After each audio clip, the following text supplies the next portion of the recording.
সকালে জেগে ওঠার পর সন্ধ্যার আশা করো না।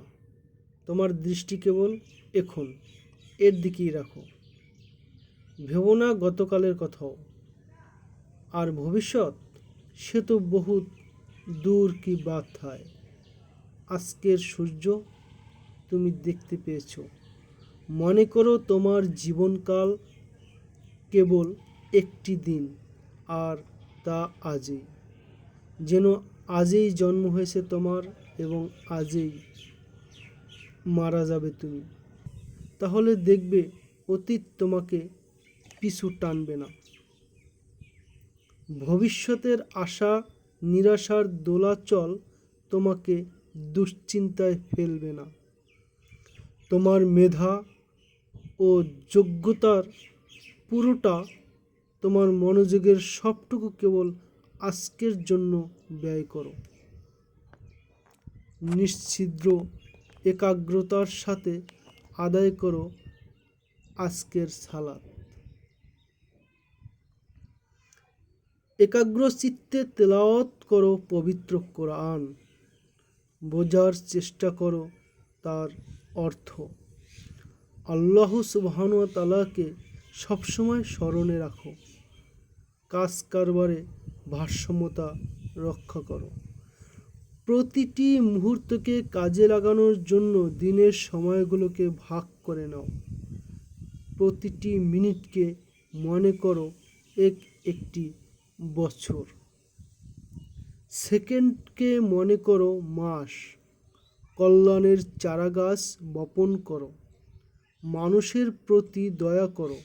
আল্লাহ সুবহানাহু ওয়া তাআলার কাছে কৃত অপরাধের জন্য ক্ষমা চাও। পরকালের প্রস্তুতি নাও। দেখবে এভাবে তোমার দিনটি হবে আনন্দময়। তুমি থাকবে উদ্বেগ, উৎকণ্ঠা ও বিষণ্ণতা থেকে মুক্ত। হৃদয়ের ডায়েরিতে এ কথাটি লিখে রাখো, আজকের দিনটিই কেবল আমার। চাইলে ঘর কিংবা অফিসেও লিখে রাখতে পারো কথাটি। তুমি যদি আজ টাটকা ও সুস্বাদু খাবার পেয়ে থাকো, তাহলে গতকালের বাসি খাবার কেন খাবে?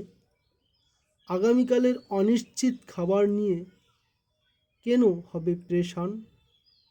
আজ যখন শীতল ও মিষ্টি পানি পান করে তৃষ্ণা জুড়াতে পারছ,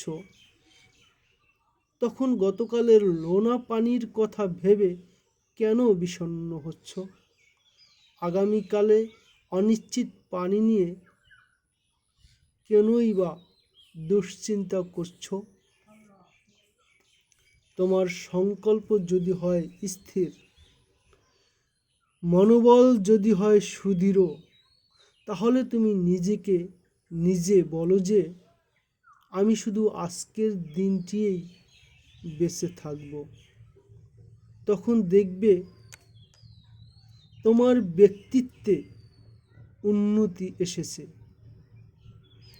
তোমার কর্মদক্ষতা বহুগুণে বেড়ে গেছে এবং তোমার প্রতিটি মুহূর্ত তোমার কাজে লেগেছে। এবার তুমি নিজেকে সম্বোধন করে বলো, আজ আমি পরিশুদ্ধ করব আমার কথাবার্তা। বলবো না কোনো মন্দ কথা। দেব না কাউকে গালি। করব না কারো দোষ চর্চা। আজ আমি গোছাবো আমার ঘর, সাজাবো আমার অফিস। কিছুই রাখবো না এলোমেলো, সবই রাখবো পরিপাটি। আজ আমি পরিষ্কার পরিচ্ছন্ন থাকব। বাহ্যিক সৌন্দর্যের প্রতিও হব মনোযোগী। কথাবার্তা করব মার্জিত। আচার আচরণে আনব ভারসাম্য। আজ আমি আনুগত্য করব আমার প্রভুর। বিশুদ্ধভাবে আদায় করব সালাত। তেলাওয়াত করব পবিত্র কোরআন। পড়ব উপকারী বই পুস্তক। আজই যেহেতু জীবনের শেষ দিন, তাই হৃদয়ে বপন করব ভালো কাজের বীজ, মুছে ফেলব অহংকার, হিংসা, বিদ্বেষ, কপটতা ও মুনাফিকের শেষ চিহ্নটুকু।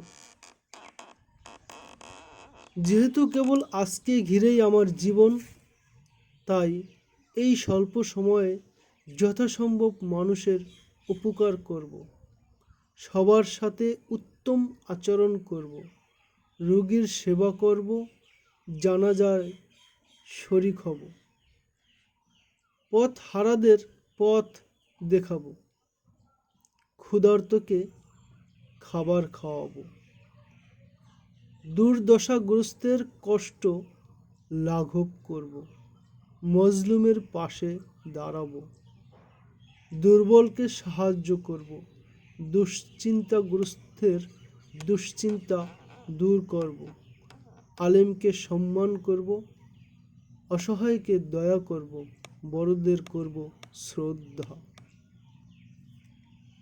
আমি শুধু আজই বেঁচে থাকব। হে অতীত, তুমি তোমার সূর্যের ন্যায় ডুবে যাও, তাই আমি তোমাকে নিয়ে কাঁদব না, এক মুহূর্তের জন্যও তোমায় স্মরণ করব না, কারণ তুমি তো বিদায় নিয়ে চলে গেছো বহু দূরে, না ফেরার দেশে। হে ভবিষ্যৎ, তুমি তো এখনো অজ্ঞাত, অদৃশ্য, তোমার কল্পনায় আমি বিভোর হব না, যা এখনো অস্তিত্বেই আসেনি তার পেছনে আমি পড়ব না। হে মানুষ, সৌভাগ্যের অভিধানের সবচেয়ে উৎকৃষ্ট কথা হলো তোমার জন্য কেবল আজকের দিন, তোমার জন্য কেবল আজকের দিন, তোমার জন্য কেবল আজকের দিন। কথাটি যে তার মনের গভীরে গেঁথে রাখে, জীবনের সুখ স্বাচ্ছন্দ্য সেই পূর্ণরূপে উপভোগ করতে পারে।